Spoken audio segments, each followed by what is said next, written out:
अलग भाषाओं, अलग अलग क्षेत्रों, अलग अलग संस्कृतियों से बना हुआ एक देश है। और इसीलिए भारत के बारे में कहा जाता है कि हम विविधता में एकता वाले देश हैं, यानी कि जहां पर अलग अलग धर्म, अलग अलग जाति, अलग अलग भाषा के लोग एक साथ मिलकर रहते हैं, वो है हमारा भारत। हम एक ऐसी संस्कृति है, एक ऐसी सभ्यता है जिस पर पूरी दुनिया हैरान है। इतनी सारी भाषा, इतने सारी जातियां, इतने सारे धर्म, और सब एक साथ मिलकर रहते हैं, ये भारत की खूबसूरती है। और आम आदमी पार्टी भारत की इसी विविधता में एकता वाली संस्कृति में यकीन और भरोसा रखती है। और हम ऐसा मानते हैं कि जब 140 करोड़ भारतीय मिलकर भारत को आगे बढ़ाने के लिए काम करेंगे, तभी हम विश्व गुरु करेंगे, तभी पूरी दुनिया में अपनी छाप होगी। भारत को विश्व गुरु बनाना है, ये सिर्फ एक नारा नहीं हो सकता। भारत को अगर विश्व गुरु बनाना है तो 140 करोड़ लोगों के योगदान को लेकर भारत को आगे ले जाना होगा। और आज दो तरह की अर्थव्यवस्था देश के अंदर चल रही है। एक व्यवस्था जो चंद पूंजीपतियों के लिए काम कर रही है, और जब मैं पूंजीपतियों का नाम ले रहा हूं तो इसमें छोटे व्यापारियों को मत समझना, इसमें 5 करोड़, 10 करोड़, 30 करोड़, 50 करोड़ के व्यापारियों को भी मत समझना। उसकी तो हालत बाबा जी ने क्या कर रखी है, एक हफ्ते पूरे उत्तर प्रदेश के व्यापारियों ने देखा। बताइए अग्रवाल साहब, गलत कह रहा हूं? एक हफ्ते तक दुकानें बंद रख के व्यापारी परेशान रहे, और यहां तक कि आज भी अपनी शटर खोलने से, दुकान खोलने से व्यापारी डर रहा है। ये हम लोगों की सरकार की जो व्यापारी अपने कंधे पर बिठाकर योगी आदित्यनाथ जी को उत्तर प्रदेश का मुख्यमंत्री बनाता है, जो व्यापारी अपने सर पर बिठाकर नरेंद्र मोदी जी को भारत का प्रधानमंत्री बनाता है, आज उस व्यापारी के साथ दुश्मनों और आतंकियों जैसा व्यवहार भारतीय जनता पार्टी की सरकार में किया जा रहा है। इसका मुद्दा मैंने देश की संसद में उठाया और मैंने कहा व्यापारियों पर आतंकवाद लगाना है। छापेमारी करते हो, किसी भी दुकान में घुस जा रहे हो, और तो मुझे तो यहां तक पता चला, पता नहीं अगर जांच करेंगे तो इसकी सच्चाई मिलेगी। मामले की जांच हुई नहीं, उसके पहले ही चेक भरवा कर लेकर चले। मैंने 5 लाख का चेक दो, 10 लाख का चेक दो, गलत तो नहीं करना। जब तुमने जांच की तो चेक कैसे लेके जाते? तो मैंने संसद के अंदर कहा ये जीएसटी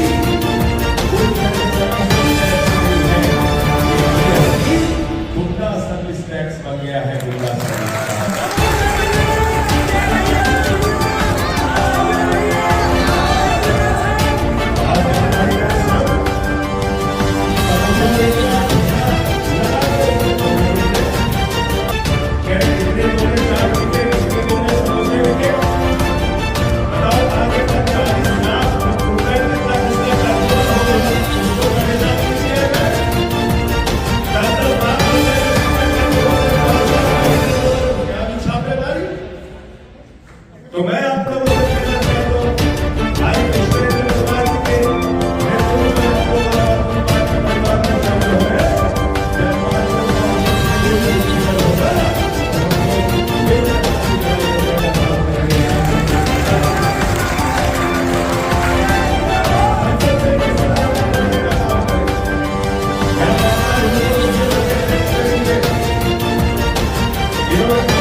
और उसके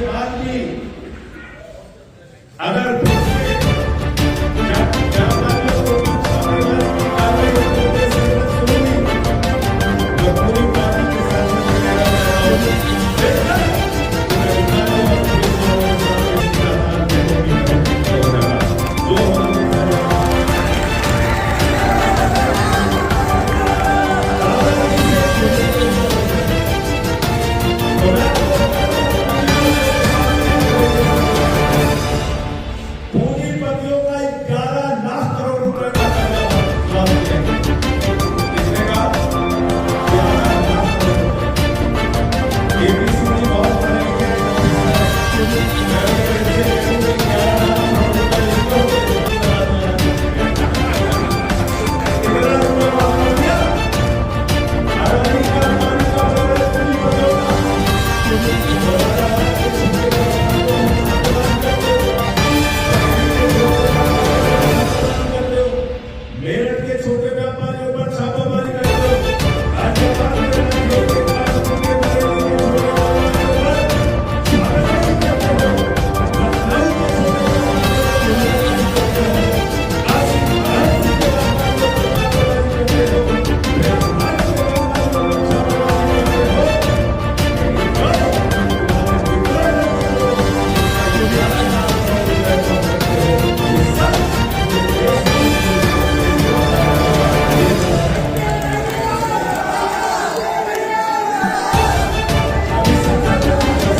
मोदी जी की सरकार ने कहा हम नाम नहीं बताएंगे।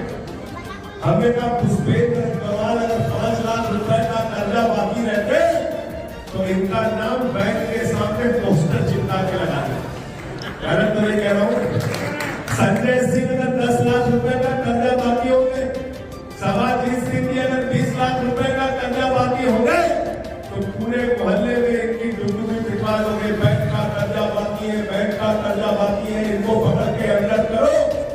मैंने कहा मोदी जी आपकी सरकार जैसे भारतीय परंपरा में पत्नियां अपने पति का नाम नहीं लेती, तो मोदी जी की सरकार पूंजीपतियों की पतिव्रता पत्नी होगी।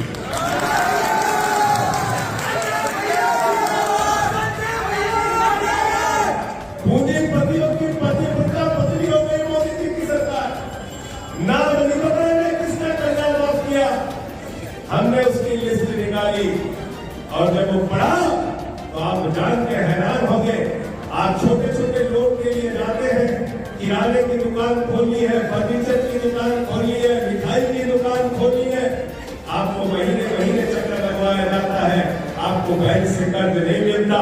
लेकिन क्या आपको मालूम है हिंदुस्तान का एक आदमी अडानी जिसकी संपत्ति 2014 में 37,000 करोड़ थी, उसकी संपत्ति 2018 में 59,000 करोड़ थी, उसकी संपत्ति 2020 में 2.5 लाख करोड़ हुई, और जब कोरोना से पूरी दुनिया में मौतें हो रही थी 2022 में उसकी संपत्ति हो गई 13.5 लाख करोड़। 13.5 लाख करोड़। एक आदमी को अमीर बनाने के लिए पूरे देश को गिरवी रखा जाना है। रेल बेचते हो, सेल बेचते हो। अरे अरविंद केजरीवाल भारत माता की जय लगाते हैं, आम आदमी पार्टी के कार्यकर्ता भारत माता की जय लगाते हैं।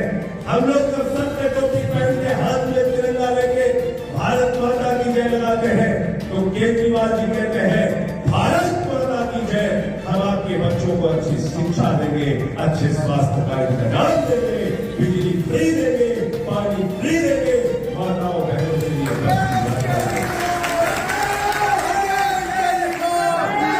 लेकिन क्या कर रही है भारत की सरकार, क्या कर रहे हैं भारत के प्रधानमंत्री नरेंद्र मोदी जी? प्रधानमंत्री जी आपको स्वदेशी जागरण मंच का नारा लगा कराया है। आपने तो भारत का स्वदेशीकरण करने की बात कही थी, भारत के लोगों को विश्वास दिलाया था कि हम स्वदेशी की व्यवस्था हिंदुस्तान के अंदर लागू करेंगे। लेकिन भारत के प्रधानमंत्री नरेंद्र मोदी जी कहते हैं भारत माता की जय, हम भारत की रेलवे बेचेंगे,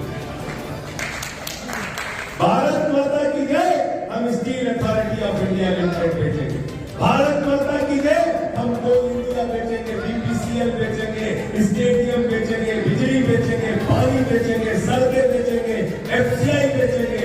अरे भारत माता की जय भारत की संपत्तियां बढ़ाने से होगा, भारत माता की जय भारत की संपत्तियां बेचने से नहीं होगा। इसलिए साथियों और दोस्तों, मैं आपसे कहना चाहता हूं दिल्ली ज्यादा दूर नहीं है।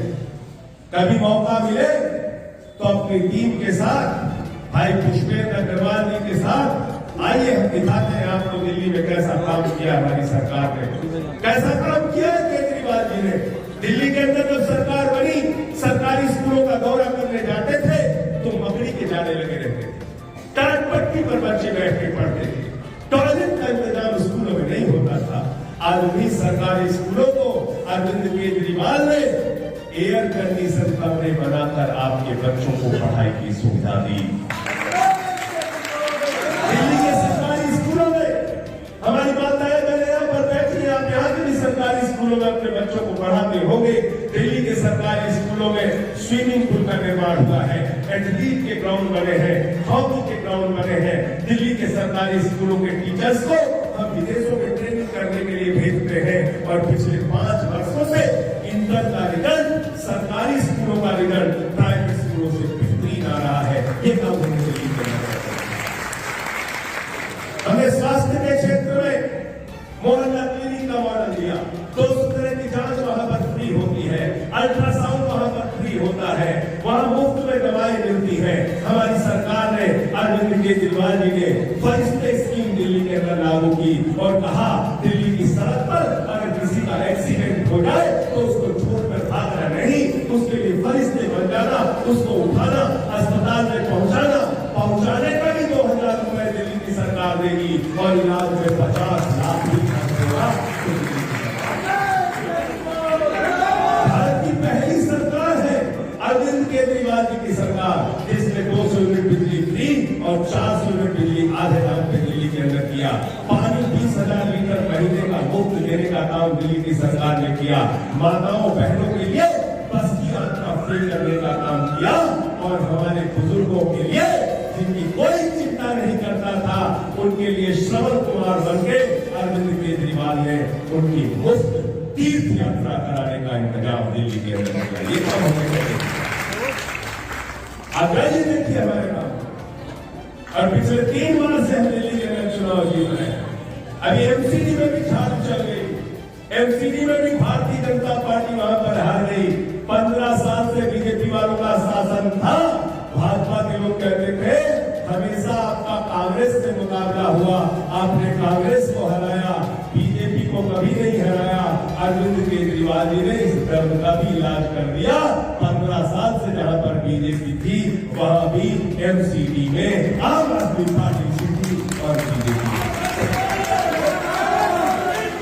भगवंत मान जी की सरकार 92 सीटें जीत कर आई और भगवंत मान जी ने 1 जुलाई से पूरे पंजाब में 300 यूनिट बिजली फ्री कर दिया। पंजाब में 63 लाख परिवारों का, यानी करीब करीब 90% परिवारों का जीरो बिजली का बिल आया है, जीरो। तो दिल्ली और पंजाब में बोलने लग रहे हैं कि बिजली का बिल है जीरो और केजरीवाल और भगवंत मान है जीरो। तो आम आदमी पार्टी को वोट दोगे, आम आदमी पार्टी को जिताओगे तो आपको बिजली फ्री, पानी फ्री, शिक्षा फ्री, स्वास्थ्य फ्री और सब कुछ फ्री देने के बाद मुनाफे का बजट देते हैं। मुनाफे का बजट हमसे एक टीवी वाले ने पूछा ये मुनाफे का बजट कैसे देते हो आप लोग? तो हमने कहा जनता का जो टैक्स का पैसा आता है हम मुफ्त की सुविधाएं देकर जनता को महंगाई से राहत पहुंचाते हैं और जब जनता के जेब में बचत होती है तो जनता उस पैसे को बाजार में खर्च करती है। ये अरविंद केजरीवाल का अर्थशास्त्र है और इसलिए बाजार की भी अर्थव्यवस्था चलती है। व्यापारी अपने दुकान पे बैठ के मक्खी नहीं मारता, क्योंकि जब आम आदमी के जेब में पैसा रहेगा तो व्यापारी की दुकान पे खरीदारी करने आएगा। और दूसरी अर्थव्यवस्था क्या है? दूसरी अर्थव्यवस्था क्या है? नरेंद्र मोदी जी की अर्थव्यवस्था। चंद लोगों का लाखों करोड़ रुपए माफ करो, चंद लोगों को हजारों लाखों करोड़ रुपए का कर्जा बांट दो और वो हिंदुस्तान से लूट के भाग जाए। भागा नहीं भागा, भागा नहीं भागा। 20,000 करोड़ लेके नीरव मोदी भाग गया, 10,000 करोड़ लेके विजय माल्या भाग गया। गया, 6,000 करोड़ लेके नितिन संडेसरा भाग गया, 3,000 करोड़ लेके ललित मोदी भाग गया। अरे मैंने कहा मोदी जी किसी को नहीं पकड़ पा रहे हो, कम से कम ललित मोदी को तो पकड़ लो। कहने लगे ललित मोदी कहाँ है, हमें नहीं मालूम। अरे हमने कहा सुष्मिता सेन से पूछ लो, वही बता देंगे। सुष्मिता सेन को ललित मोदी मिल जाता है, भारत की सीबीआई को, ईडी को, एनआईए को, हमारे प्रधानमंत्री जी को ललित मोदी नहीं मिलता। क्यों? क्योंकि मिलकर खा रहे हैं, मिलकर भ्रष्टाचार कर रहे हैं। इसलिए साथियों और दोस्तों आपसे कहने के लिए आया हूं, नगर निगम का चुनाव उत्तर प्रदेश से आना है। हम 10 वर्षों के अंदर हिंदुस्तान की पहली पार्टी है जो राष्ट्रीय पार्टी बनने का गौरव आपके आशीर्वाद और सहयोग से हासिल। 3 बार दिल्ली में सरकार बनी, पंजाब में प्रचंड बहुमत से 92 सीटें लेकर सरकार बनी, गोवा जैसे सुदूर राज्य में हमारी 2 सीटें आई और 6% से ज्यादा वोट मिला। और अभी गुजरात जो बीजेपी की प्रयोगशाला कही जाती है, जो अमित शाह और मोदी का गढ़ कहा जाता है, उस गुजरात के अंदर 41 लाख वोट लेके वहां 13% वोट लेके वहां 5 विधायक जिताके आम आदमी पार्टी को गुजरात के लोगों ने राष्ट्रीय पार्टी बनाने का गौरव दिया, राष्ट्रीय पार्टी बनने का गौरव हासिल किया। अरविंद केजरीवाल के नेतृत्व में 10 साल के अंदर ये सफर हम लोगों ने तय किया। और अब बारी उत्तर प्रदेश की है, उत्तर प्रदेश की है। आपने एक चुनाव में मोदी जी को जिता दिया, दूसरे चुनाव में योगी जी को जिता दिया। अरे ये तो शहर की सफाई का मामला है, ये तो मुरादाबाद की सफाई का मामला है, ये तो उत्तर प्रदेश के शहरों की सफाई का मामला है। और शहरों की सफाई के लिए क्या चाहिए, क्या चाहिए?